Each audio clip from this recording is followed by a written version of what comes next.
In the world of motorcycle touring, the road to Leh is considered the final boss level. It is the destination everyone talks about, and the one that actually breaks most riders.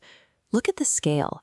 This is a 3,000-kilometer journey across the Indian subcontinent, from the humid south to the high Arctic north.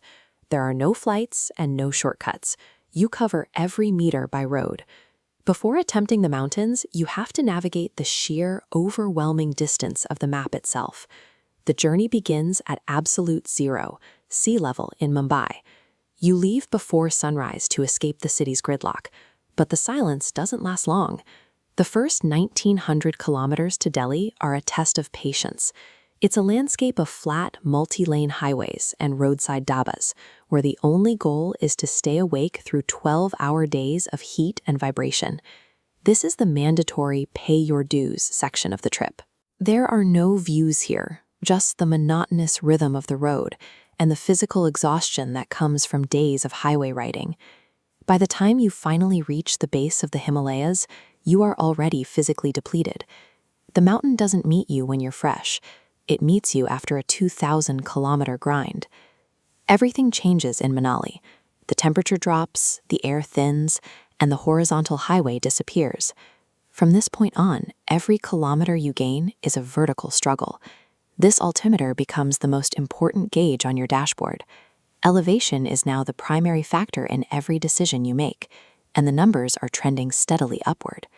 This is the last stop for civilization. You check your tires, check your oil, and your gear one last time, because once you leave this valley, mechanical help is hundreds of kilometers away. Crossing out of Manali marks the end of logistical safety. The road narrows, the pavement starts to crumble, and for the next 500 kilometers, you are entirely on your own. You enter the high Himalayas through the Atal Tunnel. At 10,000 feet, this is the threshold where the geography shifts from scenic to extreme.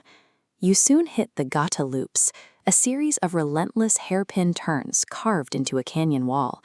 The road is often little more than gravel, forcing you to fight for grip while navigating steep drops. There are 21 distinct turns here, stacked so tightly that you never leave second gear. You have no straightaways to build momentum, just a constant, dizzying cycle of braking and leaning. The loops eventually flatten out into the Moor Plains, a high-altitude desert plateau that feels completely disconnected from the rest of the planet. The highway is designed to systematically break your focus, alternating between high-stress vertical climbing and the hypnotic, empty silence of the plains. You reach the climax of the route at Tanglang La.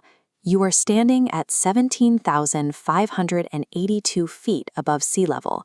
There is no signal, the wind is freezing, and the air is noticeably thin. At this height, oxygen drops to nearly half of what it was in Mumbai. Reaction time slows, and breathing becomes a heavy task. This lack of air attacks the bike, too. Up here, struggling pistons produce barely 60. A few hours away is Pangong Lake, where bright blue water and white sand sit in the middle of a freezing mountain desert. Then there's Nubra Valley, where you'll find actual sand dunes and camels living at an altitude where most people struggle to walk. The rewards of this region are just as geographically defiant as the highway you had to climb to see them. Looking back at the elevation profile, the scale of the achievement becomes clear. You spent days on a flat, sea-level grind just to earn the right to tackle this massive vertical spike.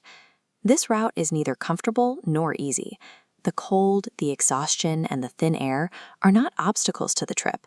They are the point of the trip. Completing the overland run from Mumbai to Leh changes how you look at the landscape. Once you've crossed the subcontinent at this scale, the distances on a map no longer feel abstract. They feel like something you physically earned.